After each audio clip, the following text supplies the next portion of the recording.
Fala galera, tá começando mais aqui um podcast Andando com o Mestre.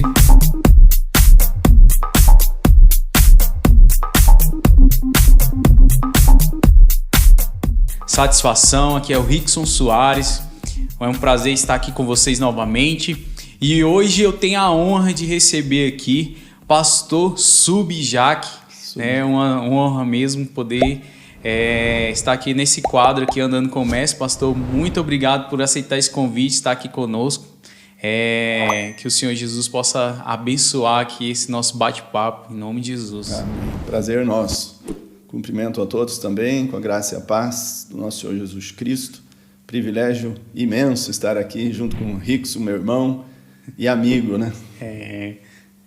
E é isso aí. E, pastor, uma pergunta aqui que eu faço para todos os nossos entrevistados, né, que tem muito a ver com o quadro Andando com o Mestre. Eu queria saber como que foi esse início de caminhada com o Mestre Jesus, aonde que começou essa caminhada, esse andar com o Mestre. Muito bem. Mestre e discípulo, né? Então, chegou o dia em que a gente decidiu seguir o Mestre, então somos discípulos. Mas aconteceu da seguinte forma: nós éramos muito católicos, quase carola, né? Aqueles católicos bem praticantes mesmo, e até que o irmão do meu pai aceitou a Jesus Cristo, e isso causou uma insatisfação entre os irmãos, porque o pessoal católico lá da época, naquele tempo, ser cristão evangélico era como se enlouqueceu. E então meu pai e o irmão dele foram combater o tio que havia aceitado Jesus. E aí ele disse: não, eu estou seguindo o que a Bíblia diz, e se me mostrar na Bíblia que a Igreja Católica é a correta, eu volto para lá. E então meu pai, para provar ao irmão dele que o irmão dele estava errado, adquiriu uma Bíblia do padre e começou a ler. Aí o tio, né, o irmão dele, falou assim: se me mostrar aí na Bíblia Católica que devamos rezar, orar para qualquer outro que não a Deus por Jesus, eu volto para a católica, porque lá a gente costumava orar, rezar para Maria, a nossa irmã Maria, mãe do Salvador Jesus. É uma irmã nossa, muito respeitada. A gente até indica que as nossas jovens sejam como foi Maria, virgens até o casamento, só que pela Bíblia não se deve adorá-la. Aí meu pai saiu lendo junto com outro irmão dele, foram lendo uma Bíblia evangélica e uma católica e comparando, até que um dia todo mundo, daí as duas famílias desses dois irmãos se uniram ao terceiro e todos fomos daí para IPB, Igreja Presbiteriana do Brasil. Eu era bem jovem, naquele tempo já era posto como capelão, às vezes para rezar, puxar, né, o terço, né, rezava, eram 10 Ave-Marias, e aí tinha um mistério doloroso, gozoso, e eu sabia aquilo tudo, né? Uhum. Mas aí com a conversão, e quando as pessoas perguntavam, eu era pequeno e gordinho. Aí as mulheres eram altas, olhavam para baixo: o que você quer ser? Aí eu: padre. Mas aí Deus teve outro propósito e chamou a gente, e hoje pastor, né? Olha só que bênção. E essa caminhada com o Mestre Jesus, ela iniciou quando? O senhor lembra desse período em que o senhor teve o seu encontro com Jesus? Perfeito. Aí eu tinha, quando fui batizado, em torno de 12 a 13 anos, quando foi a conversão, mas para ser sincero, eu ainda não tinha me definido ao lado de Jesus. E ao andar, ouvindo o Evangelho, indo com a família para a igreja, chegou uma hora, em torno dos 15, 16 anos, que eu entendi que eu deveria tomar a minha posição. E aí eu decidi mesmo, teve momento de eu estar em dúvida entre os meus amigos que diziam, não, deixa seus pais para lá, o negócio é farra e tal. A gente já estava indo a bailes, né, lá no interior. E aí eu fui para a Palavra de Deus e quando abri, até um método que não se deve fazer, mas o Senhor fala comigo, abri a palavra e dizia, bem onde pus o dedo assim, porfiai por entrar pela porta estreita, porque larga é a porta, espaçoso o caminho que conduz à perdição, e muitos há que entram por ela. E como poucos são os que entram pela porta estreita, aí eu entendi que eu deveria, e aí tomei a minha posição, sem mesmo levantar a mão, mas defini que eu deveria ser um seguidor do nosso Senhor Jesus Cristo, um discípulo dele, tê-lo como mestre. Então, tudo se iniciou mais ou menos entre 15 e 16 anos de idade, quando ainda eu trabalhava na lavoura com meu pai. Olha só, que interessante. E pastor, isso é muito interessante, porque às vezes as pessoas têm a concepção assim que, eu tenho Jesus, eu conheço Jesus, né? Mas existe uma diferença muito grande entre você decidir seguir Jesus e você conhecer Jesus, né? E você, porque por exemplo assim, às vezes eu conheço o Senhor, mas eu tenho intimidade com o Senhor, é totalmente diferente, né? É uma coisa totalmente diferente. E eu creio que nessa caminhada, né, nesse decorrer, é que a gente decide entregar as nossas vidas para Jesus e caminhar com o Mestre Jesus, que na verdade nós estamos falando assim que vamos ter uma intimidade maior com Ele, né? Sim. É uma questão de relacionamento, não apenas uma religião.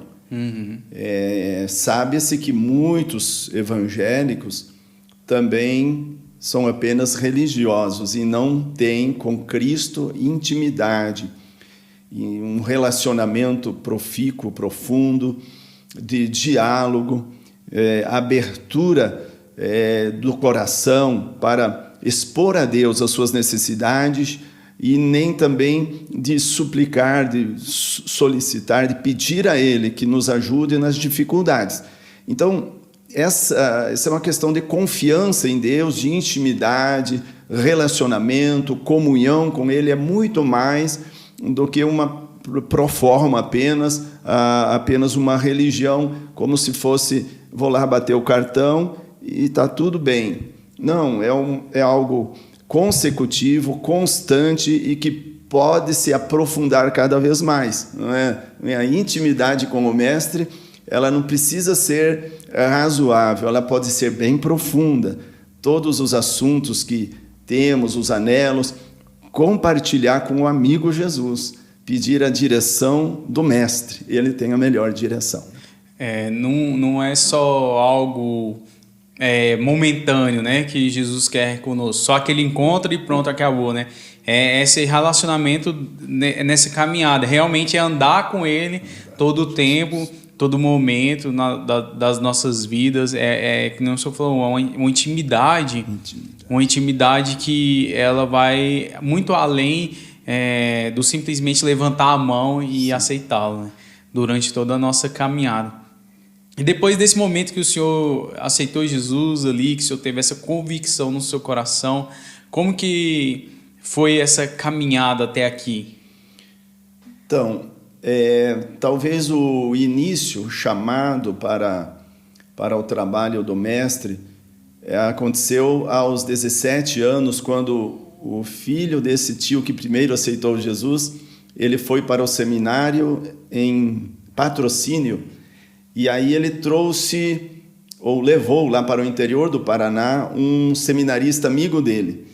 E esse seminarista era um pregador bem mais ousado do que o meu primo. O meu primo é muito profundo na palavra, muito sábio, mas esse que ele levou era bem mais avivado, a palavra bem mais enfática. E eu pouco entendia ainda do Evangelho, por ser bem jovem, a gente ainda estava no auge ali da correria, de brincar muito, pescar, aquela coisa toda do interior. mas a palavra me prendeu. E eu estava em pé porque não tínhamos tantos bancos, e eu olhei para o pregador e disse: eu queria ser assim. Ali, depois eu vim entender que era Deus nos chamando. E aí, logo depois, aos 17 para 18 anos, eu estando lá na roça, capinando, suado, fui para a sombra de um arbusto e olhei para o céu e disse: Deus, você criou os céus e a terra, tudo isso que eu estou vendo. Não te é difícil prover um emprego na sombra para mim. E as lágrimas desceram. Eu pedi com muita ênfase, brotou do coração o pedido, com sinceridade de coração. E aí eu caminhava 1 hora para chegar à cidade, para fazer o 2º grau, que hoje é ensino médio, né? E estávamos em 7, 8 rapazes, e eu, como era do interior, era mais tímido. Aí chegou uma moça e disse: vocês não querem ser fuzileiros navais? E aí um disse: pode ser de bigode, pode ter filhos. E eu não falei nada, mas quando ela saiu, eu fui atrás dela e disse: ei, eu tenho tudo que você falou, ou seja, eu preencho os requisitos. Ela disse: bom, se você tiver interesse, vai à prefeitura, tem uma sala chamada Junta Militar, eu trabalho lá, você se inscreve, sendo aprovado, você vai para o Rio de Janeiro. Cheguei em casa: pai, o que é fuzileiro naval? Ele disse: fuzileiro é um homem que trabalha com fuzil, naval eu não sei. Fui para o dicionário, seu Aurélio, aí eu falei: pai, deve ser trabalhar com fuzil no navio. Mas por quê? Ele disse: não, porque o dicionário diz, sim, mas... Eu disse: não, é que uma moça convidou para fazer um concurso, daí iria para ser fuzileiro naval na Marinha, no Rio de Janeiro. Aí meu pai disse: não, Rio de Janeiro... Você vê na televisão do tio, nós não tínhamos televisão. Morre gente todo dia lá no Rio de Janeiro. Eita. Aí eu retruquei, eu falei: mas pai, eu já falei com Deus, se for da vontade dele, para ele me aprovar. Do contrário, para me reprovar. Então, a minha vontade era que acontecesse a vontade de Deus em minha vida. Então, nessa oração que fiz, a segunda, aprova-me ou reprova-me segundo a tua vontade. Acho que isso é muito interessante para os jovens, antes de adentrar a uma profissão, estar sempre em oração, antenas ligadas, ver aquilo que Deus está despertando e colocando no nosso caminho. E eu entendo que foi Deus puramente. Eu orei ali, chegando na cidade, chega uma moça, aí eu prestei o concurso, e em 18 nos inscrevemos e passamos em 4. Dos 4 que fomos da minha cidade, de Matelândia, no Paraná, somente eu fiquei, os 3 outros desistiram. Então eu entendi que tudo aquilo era porque Deus me queria lá mesmo. E no dia em que o pastor lá, ele ia de vez em quando lá no interior, na nossa igrejinha, era a presbiteriana do Brasil, ele disse: eu vou chamar o Eurides, que é o primeiro nome, para ele se ajoelhar aqui, nós vamos orar por ele. Ele vai para a vida profissional, ser militar na Marinha, mas ele vai com uma missão paralela a esta. Na hora eu não entendia nada. Para mim, era só palavras vazias. Mas Deus, lá mais adiante, me fez entender que o chamado começou quando eu disse: eu queria ser assim. E depois, na verdade, quando o senhor falou lá atrás que queria ser padre, né? Padre. Aí Deus o senhor queria já... Aí Deus indicou o pastor. O ministro da palavra, né? Aquele jeito, que ministrava a palavra. Deus cuida mesmo. Cada detalhe na vida da gente, se importa conosco, quer o melhor para nós. E hoje, passou muito rápido, aos 60, eu posso estar aqui discorrendo, explanando a minha trajetória, que poderá ser útil para alguém que está indeciso quanto a que profissão seguir, não é? Deus se importa. Você pode estar lá na lavoura e ser alguém que mal conhecia cidades. Ao chegar ao Rio de Janeiro, eu ficava olhando aqueles prédios enormes, nunca tinha visto, né? Mas Deus se importava comigo e se importa com você, que talvez imagine: nossa, estou sozinho por aqui, né? E zelava, né, pela sua vida, guardava. E isso é muito interessante, porque assim, quando nós vemos Jesus, ele chamar ali os discípulos dele, E todos estavam trabalhando, né? Sim, um pescando, um cobrando imposto, o outro fazendo outra coisa. E nenhum deles estava desocupado à toa, né? Sem fazer nada. Um estava ali lavando a rede, que tinha passado a noite toda ali pescando. E o Senhor falou assim: ei, larga as redes aí e vem ser pescadores de homens, né? E a gente vê esse mesmo chamado que Deus fez na vida do Senhor, né? Ele estava ali trabalhando, vem ser pescador de homem também, vem trabalhar para o meu reino, né? Tem um propósito, um chamado na sua vida. E, pastor, dentro dessa caminhada com Jesus, o senhor lembra assim um momento em que nesse processo algo que marcou mesmo assim a sua vida, assim um encontro assim com Jesus, algo sobrenatural que aconteceu na sua vida? São vários pontos, mas teve uma época em que eu comecei a questionar com Deus da seguinte forma: o Senhor abriu o Mar Vermelho, o Senhor curou paralíticos, cegos, leprosos. E na minha vida, o que o Senhor vai fazer para eu compreender que o Senhor é o mesmo? Eu era bem jovem ainda, talvez tivesse 21, 22 anos, mas havia me proposto seguir a Jesus. E então aconteceu da seguinte forma: nós saímos da igreja, eu não era ainda nem diácono, né? Mas era ali um jovem, eu não sei se nesse período era o vice dos jovens, depois fui ser o líder dos jovens. A nossa igreja era situada numa comunidade, e no início da comunidade, então tinha um beco, isso lá no Rio de Janeiro. Uhum. Naquele beco ficavam traficantes, assaltantes, eles usavam drogas ali. E a gente muitas vezes cortava o caminho e passava por ali. Uma vez eu passei entre eles, e quando eles viram que a gente estava com Bíblia indo para a igreja: pode passar, irmão, pode passar, reza lá por nós. Eles tinham arma, metralhadora, tinham pistola na mão e a fumaça subindo, eles de olhos avermelhados. E então a gente passava situações assim. Mas uma inusitada foi num dia em que terminou o culto do domingo e a gente saiu, estava em frente ao templo, e eu conversava com a esposa do pastor, porque meus parentes tinham ficado no Paraná, então era muito carente de amizade. E aí, conversando com a esposa do pastor, enquanto ele desligava as luzes, fechava as janelas, atendia alguém lá dentro do templo, nisso veio um rapaz e apontou a arma para o meu abdômen e disse: me dê um relógio. Eu estava com a Bíblia embaixo do braço, braços cruzados.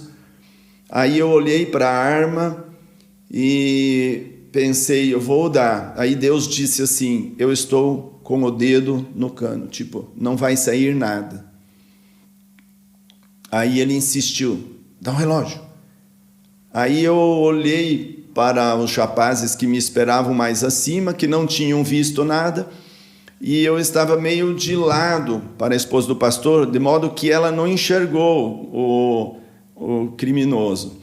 Aí, como ele viu que eu não entregava nada, vinha saindo a filha do pastor da igreja, ele virou o revólver para ela e disse: dá um relógio. Aí ela deu, aí vieram mais dois e foram para umas moças. Naquele tempo usavam uns reloginhos bem pequenos e umas bolsinhas pequenas também. Uhum. Aí tiraram vários relógios e bolsas delas, eram umas 4, 5 moças.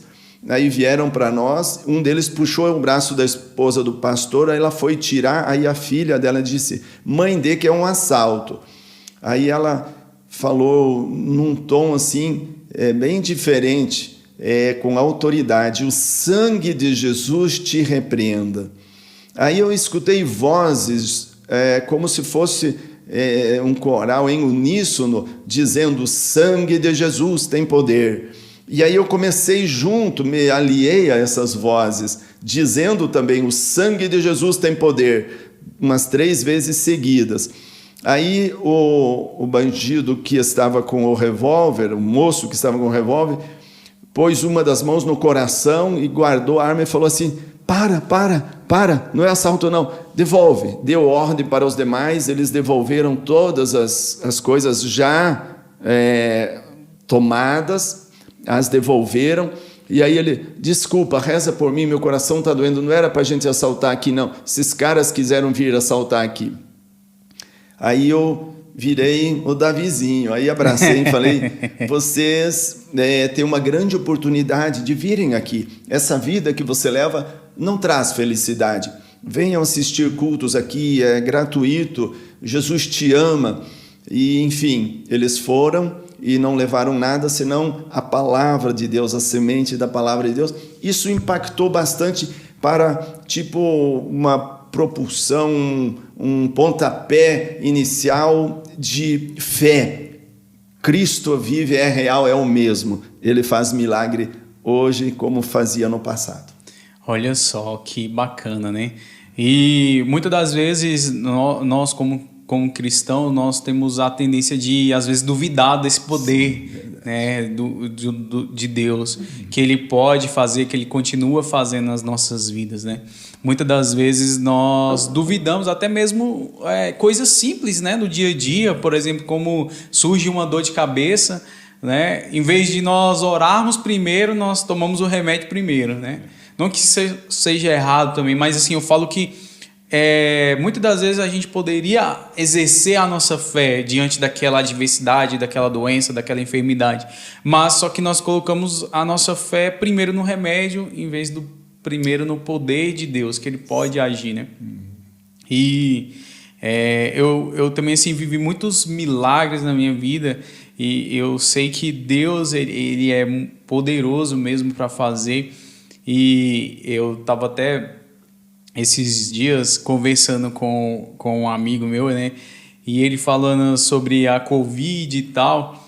E ele falou assim: cara, se você... porque ele pegou, né, a Covid e tudo.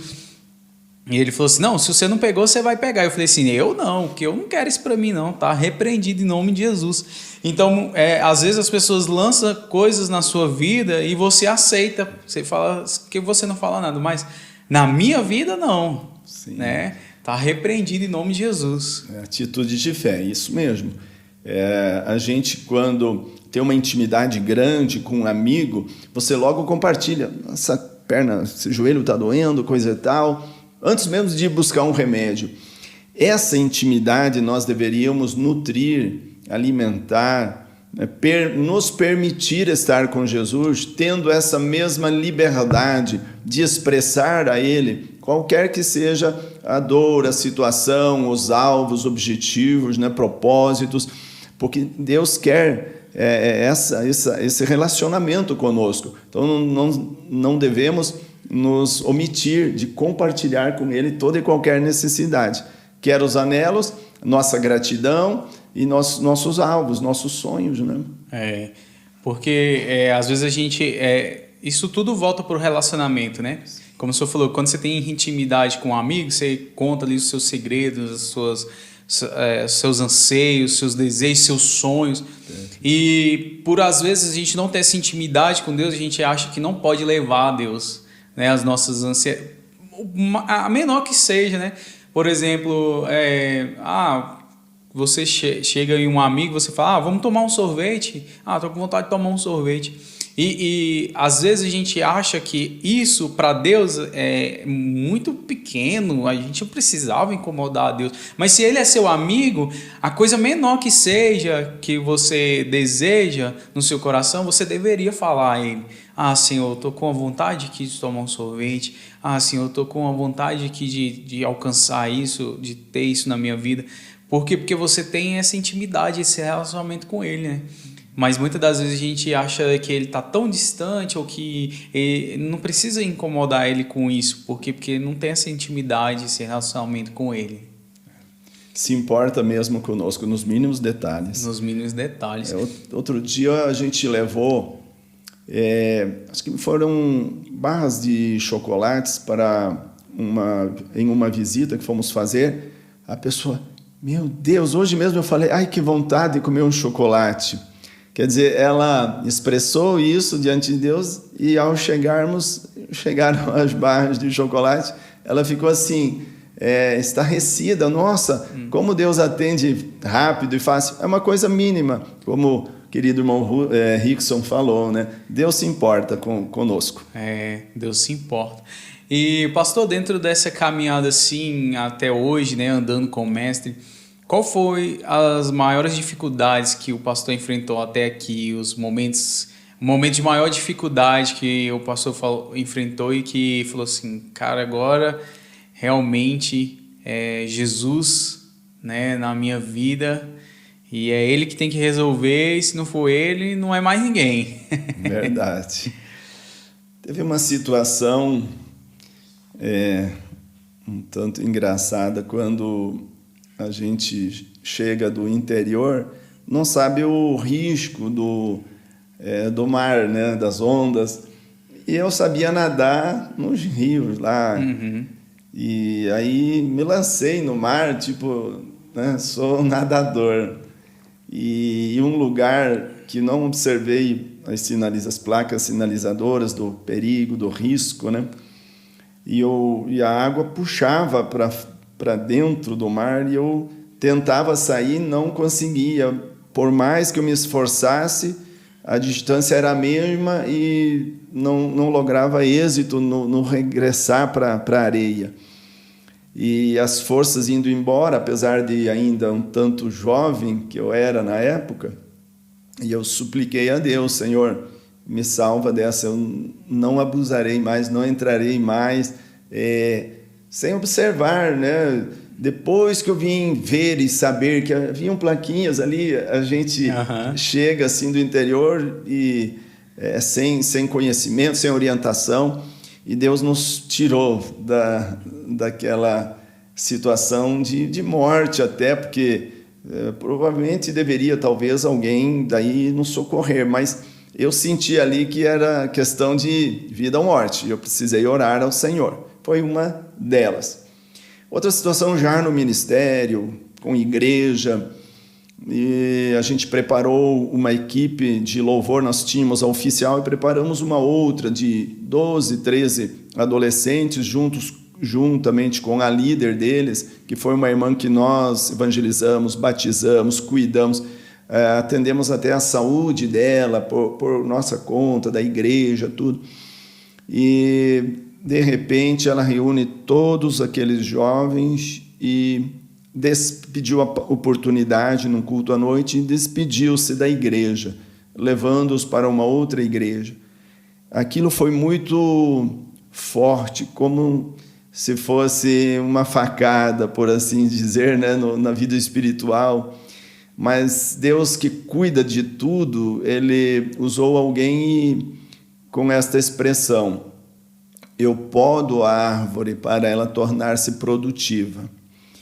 E aquele grupo de 12, 15 pessoas que saíram fez uma grande diferença no momento.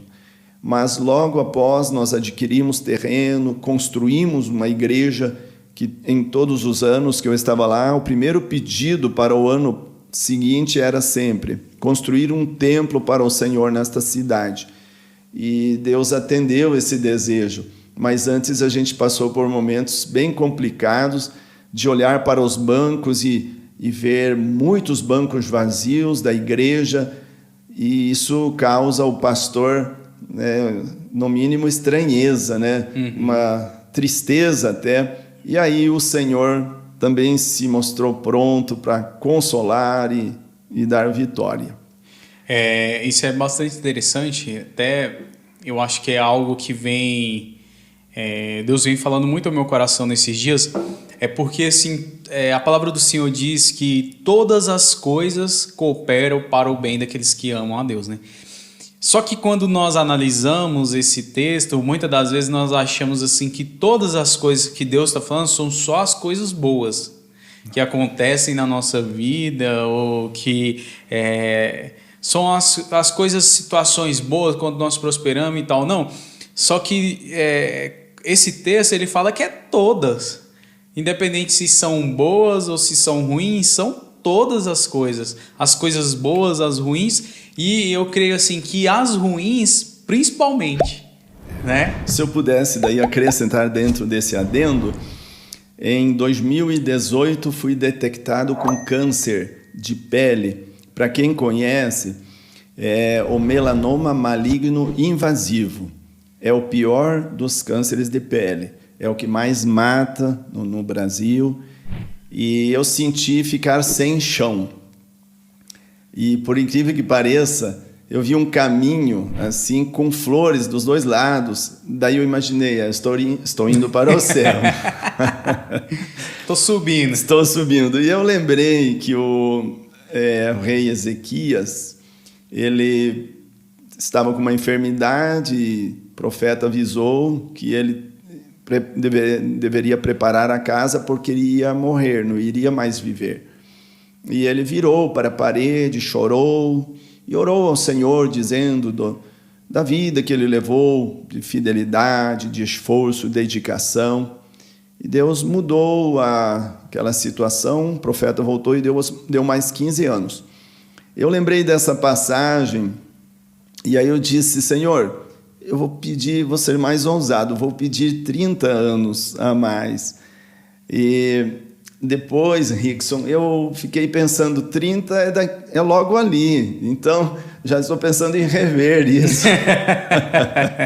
Mas, queridos, aí eu operei, aí tirou parte aqui atrás no ombro, parte aqui no sentinela do linfonodo, ou linfonodo do sentinela, que fica embaixo do braço, onde tem a célula-mãe que distribui para as demais no corpo. Foi o que me foi explicado.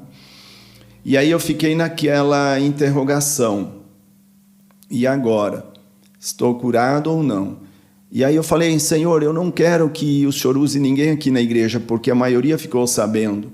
Aí fomos visitar uma igreja que era do que é meu genro hoje. Ele era de uma outra igreja. Lá tinha um trabalho de oração, assistimos, e ao final, quem quiser oração, vem à frente. Eu fui com a minha esposa. E veio uma senhora, uma serva de Deus, e disse, eis que eu fechei a tua sepultura. E aí eu entendi, Deus me curou.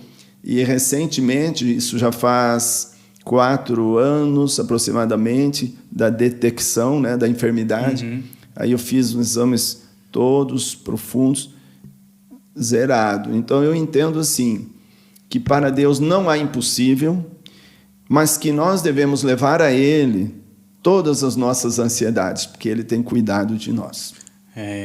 É o que vai falar lá na carta aos Filipenses, né? Sim. Para nós lançarmos diante dele todas as nossas ansiedades.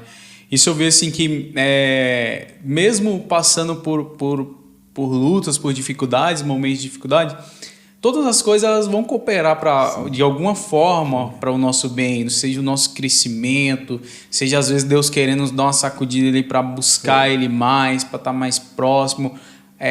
Aquilo que nós passamos na nossa vida, ela está cooperando para nós de alguma forma. Mas eu vejo que, por outro lado, nós também temos que enxergar isso. Temos que ter essa visualização, porque existem tempestades que elas vão ser para que você possa exercer a sua fé e você crescer, né? Existem tempestades que Jesus vai estar dentro do barco, né? Tá dormindo e tudo, mas ele está dentro do barco. E seu barco não vai naufragar. Mas existem tempestades como aquela que Paulo passou, que o barco vai naufragar. Deus vai permitir que o barco naufrague. Mas mesmo assim, ele vai estar com você, né? Você vê Paulo chegando ali, né, na praia, foi acender a fogueira, ainda foi picado por uma víbora, mas nada aconteceu, porque Deus estava com ele ali, né, no barco. Então, e quando nós vemos Jonas também ali na sua tempestade, né, foi necessário que ele fosse lançado ao mar, jogado, né, engolido pelo peixe, para que ele pudesse voltar para o propósito qual Deus tinha chamado ele. Então, assim, às vezes, aquilo que nós pensamos que vem para o nosso mal, né, para nos matar, para nos tirar mesmo do propósito de Deus, do caminho, da caminhada, isso, na verdade, está cooperando para o nosso bem de alguma forma, né, de algum jeito, né? E entendo isso perfeitamente, como nosso irmão Rickson falou.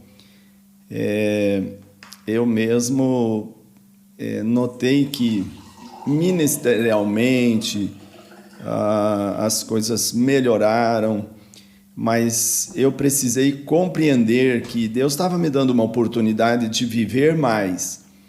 Mas qual o propósito de viver mais aqui na Terra? Viver só por viver? Apenas por viver. Então, eu também me dispus a servir melhor o reino, a dedicar tempo com qualidade à família. Então, muitos aspectos melhoraram pós o câncer.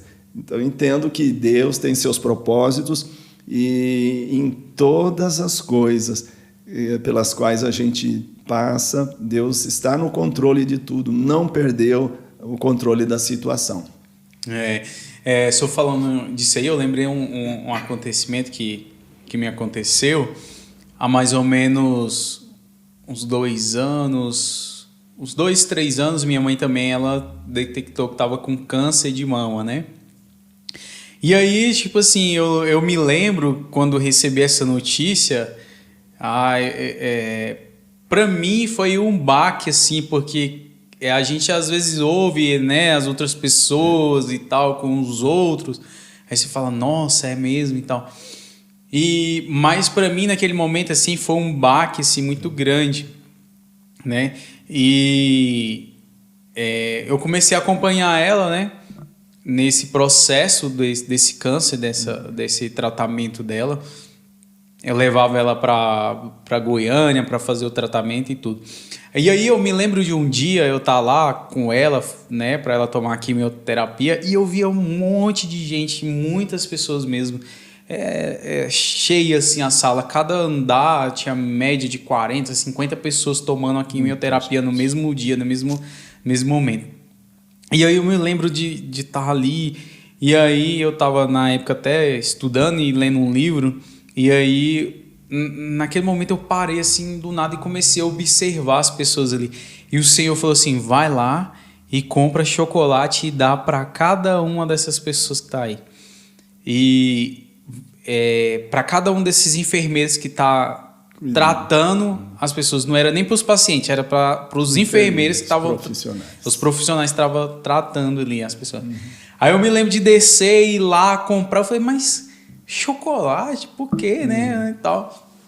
Aí eu me lembro de eu descer lá e comprar um pacote assim, cheio de sangue.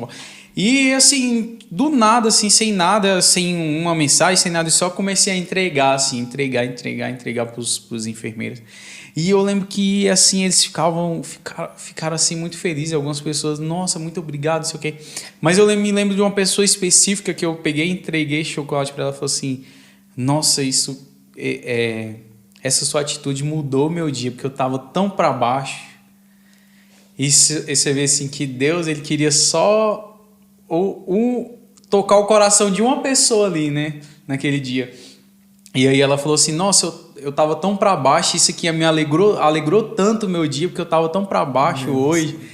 E aí lembrando, né, dessa passagem que todas as coisas cooperam para o bem, né, daqueles que amam a Deus. Tava ali numa situação difícil de levar minha mãe e tal, ela saía bem debilitada da quimioterapia, mas aquele momento ali Deus estava usando a minha vida para tocar o coração de outra pessoa, né?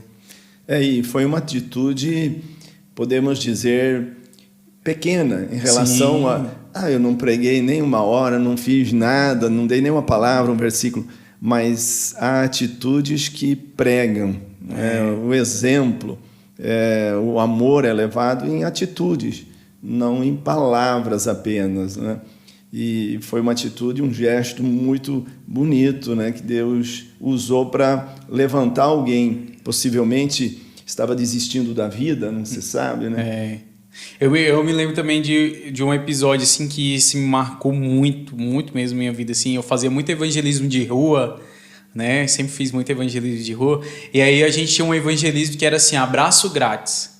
Você não ia pregar, não ia falar, você ia só abraçar as pessoas.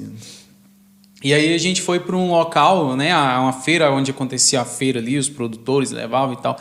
E nessa feira lá a gente ficava com a plaquinha assim, você aceita um abraço grátis e tal, e a pessoa vinha e abraçava a gente. E aí a gente tava lá, o meu amigo tava com a plaquinha assim, você aceita um abraço grátis, e eu do lado para abraçar a pessoa.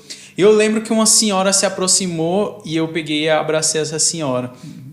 E naquele momento que eu abracei, ela falou assim, nossa, isso era tudo que eu precisava hoje, porque faz uma semana que eu perdi meu filho. Oh, Jesus. E aquilo ali marcou assim profundamente a minha vida.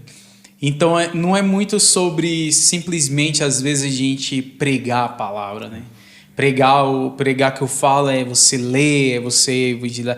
Tem muito a ver assim com a nossa atitude, com aquilo que a gente faz, né? Pelo outro, pelo próximo. O amor ele tem que ser demonstrado, né? Sim. Como que a gente demonstra o amor pelo outro, né? É através dessas pequenas atitudes, né? Você vê, levar um chocolate para uma irmã que você está indo visitar, às vezes vai mudar o dia dela, entregar um chocolate ali para uma pessoa que está trabalhando, abraçar uma pessoa, tudo isso muda, né? O dia, muda a perspectiva ali da pessoa, né?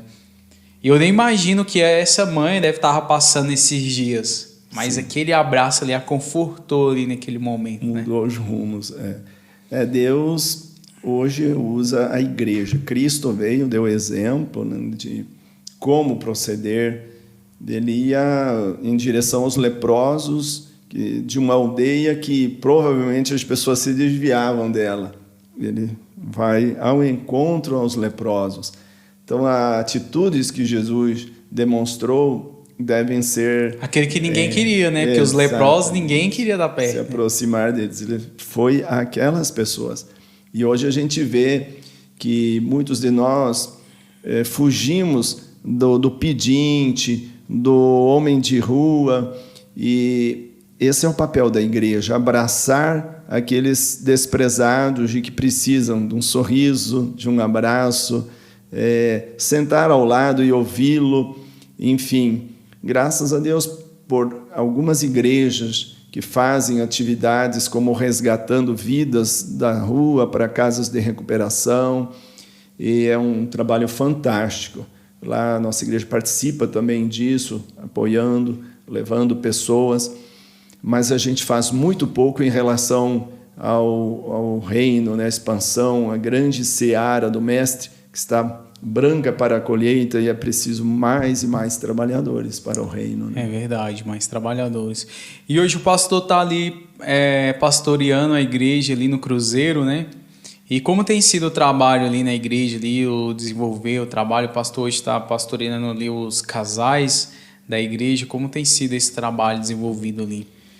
Então, nós trabalhamos como vice, né? Eu sou co-pastor, o vice do pastor Guerra, na Igreja Presbiteriana Renovada do Cruzeiro, e assumimos este ano os casais da igreja.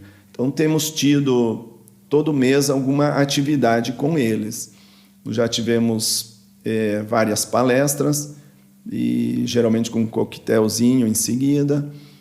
Também tem um mês que é um filme cristão, e aí regado a pipoca em Guaraná. Também tivemos, juntamente daí com os jovens, o Arraiá, né, que foi datado agora em julho. Aí aquelas comidas típicas, né, milho verde, caldo, foi fantástico também.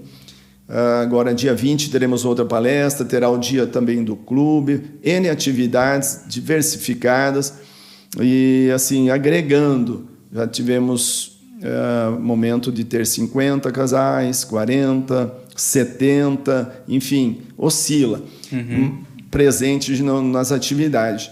Mas nós cremos ali, tem em torno de 100 casais, que podemos agregar muitos mais, que ainda estão um tanto quanto dispersos, e ali estamos enquanto o Senhor determinar. Como discípulo, a gente tem que seguir o que o mestre orientar, né? O pastor está com quantos anos de casado?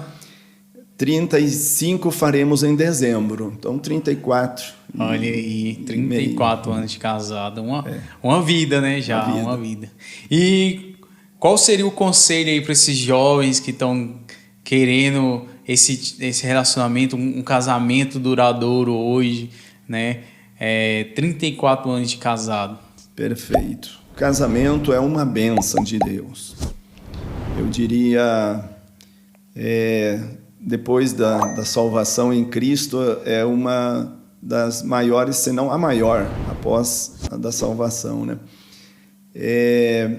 Se eu fosse casar outra vez, procuraria a mesma esposa que tenho hoje, né? Se eu não fosse casado, procuraria ela, porque a gente hoje vive tão em sintonia. Não quero dizer que somos o casamento, o relacionamento perfeito, mas nós já aprendemos a lidar com as diferenças e sempre, lógico, seguindo o mestre, a orientação do mestre, da palavra de Deus, tendo sempre diálogo, perdão, mesmo quando o outro não pediu perdão. Então nós temos de ter um coração pronto a perdoar antes de mesmo do cônjuge solicitar o perdão. E daí sempre pensar no outro. O que o outro diz, para mim parece às vezes até bobagem, mas eu tenho de dar crédito ao que está falando. Estou com dor de cabeça.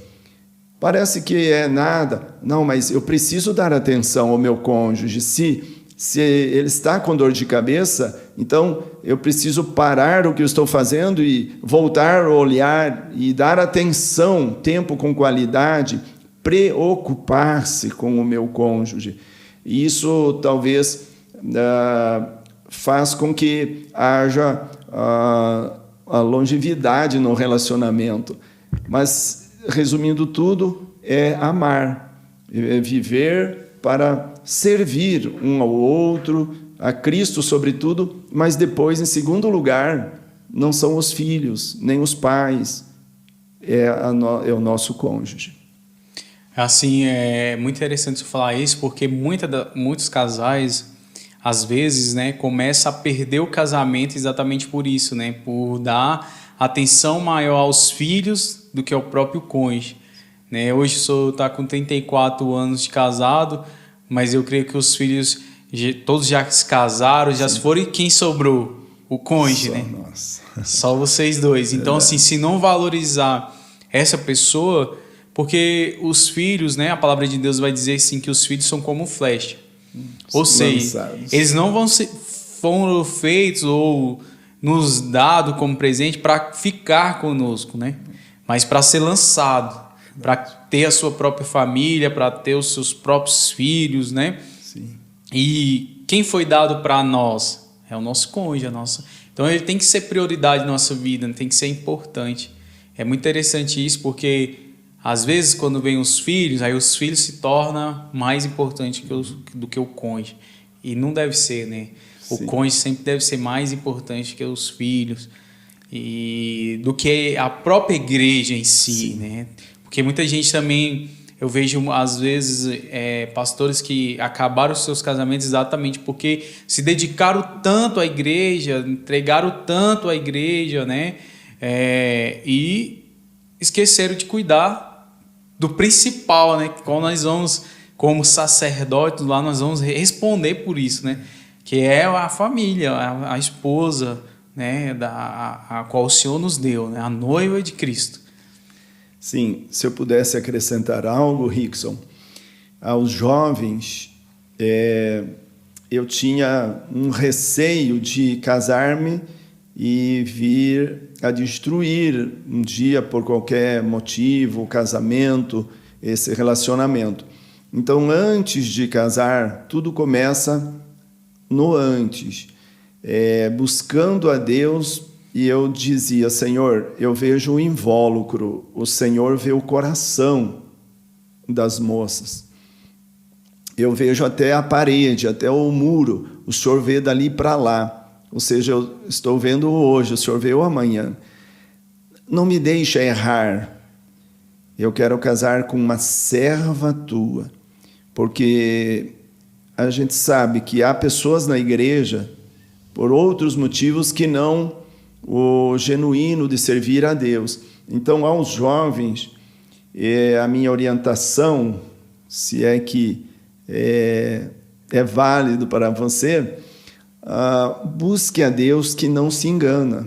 Ele conhece muito bem a nossa estrutura, o gênio nosso e também com quem vai dar certo. É bem verdade que Deus dá os sentimentos para nós, como eu lembro que um pastor, quando eu jovem, falava, olha, Deus não vai mandar ninguém de paraquedas, Sobjak. Deus deu os olhos para você ver, o coração para sentir. É verdade, pastor. E eu ia para casa e orava e dizia, Senhor, eu quero que o Senhor me oriente, não me deixe enganar. E até que Deus, eu sentia gostando muito dessa moça que eu havia levado para a igreja, e aí eu fui orar. E também, naquele tempo, sem muita orientação, eu abri a Bíblia, fechei os olhos, pus o dedo e estava: em tudo dai graças, porque esta é a vontade de Deus em Cristo Jesus para convosco.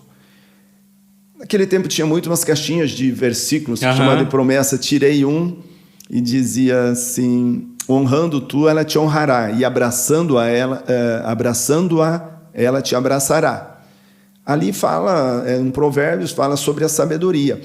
Mas eu tinha sempre muito receio de eu pedir uma moça em namoro e ela dizer não. Então eu entendi que se eu fosse para ela, ela iria me aceitar. Aí eu pus de volta e disse, Senhor, eu sou igual ao Tomé, sou muito incrédulo. Aí eu ouvi com o coração Deus dizer, é da minha vontade. Aí eu ajoelhei-me, agradeci a Deus, porque agora eu sabia quem seria a minha esposa.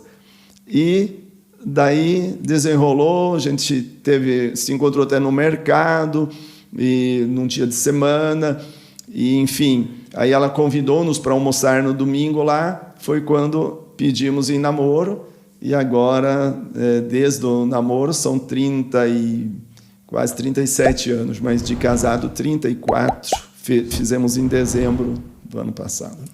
Que benção. E é isso aí, né? Eu creio que realmente, assim, é um livro que me ajudou muito a compreender hoje a minha esposa e a me compreender também, né? Porque às vezes a gente acha que é só sobre o outro e não sobre nós, né? Foi As 5 Linguagens do Amor, do... Perfeito. Me esqueci agora o nome do autor, mas As 5 Linguagens do Amor, onde você vai aprender ali sobre como que você se sente amado e como que a outra pessoa se sente amado, né? Quais são as linguagens do amor? Como o senhor falou, tempo de qualidade. Tempo de qualidade é uma delas, né? Tempo de qualidade, presente. Toque físico. Então, assim, cada pessoa ela tem a sua própria linguagem do amor. E todos nós somos diferentes, né? O senhor se sente amado de uma forma, sua esposa se sente de outra. Então, eu tenho que achar a forma como que ela se sente amada, para que realmente isso possa durar, né, por muitos e muitos anos aí, em nome de Jesus. E é isso aí, pastor Subjak, muito obrigado pela sua presença aqui nesse quadro, Andando com o Mestre. Obrigado mesmo por ter aceitado esse convite, por estar aqui conosco. Para nós é uma alegria e espero que testemunhos como você ouviu sirvam também para você. E essa questão ministerial, como você falou, só somar mais um itemzinho. Você que é ministro, que é pastor, cuide muito da sua família também. Nós nos apegamos à obra de Deus. Parece que os irmãos são nossos filhos e a gente cuida com tanto amor a igreja que o Senhor coloca em nossas mãos. Mas lembre-se, a primeira igreja é a nossa família. Então, a palavra de Deus mesmo diz que quem não cuidar bem dos seus, da própria família, negou a fé. E é pior do que o incrédulo, pois ele não conhece a Deus e a gente conhece. Então, eu sempre prezei muito em que meus filhos permaneçam na casa de Deus e que tivéssemos genros que fossem como filhos, e hoje os temos, porque o Senhor dirigiu nisso tudo. Então, prioridade, nosso relacionamento com Deus, segundo, nossa família. E aí vem a obra de Deus, vida profissional, né? Priorização. É isso aí. Muito obrigado, galera, pela sua companhia aqui. Se você gostou desse vídeo, se ele tem edificado a sua vida, cada testemunho aqui que nós temos contado, eu quero convidar você a compartilhar e a curtir aí esse vídeo, se inscrever no nosso canal, compartilhe aí com seus amigos, nos grupos da família, com várias pessoas, para que elas possam também ser alcançadas e edificadas através desses testemunhos, tá bom? Muito obrigado pela sua companhia, fique com Deus, Jesus te ama. Amém.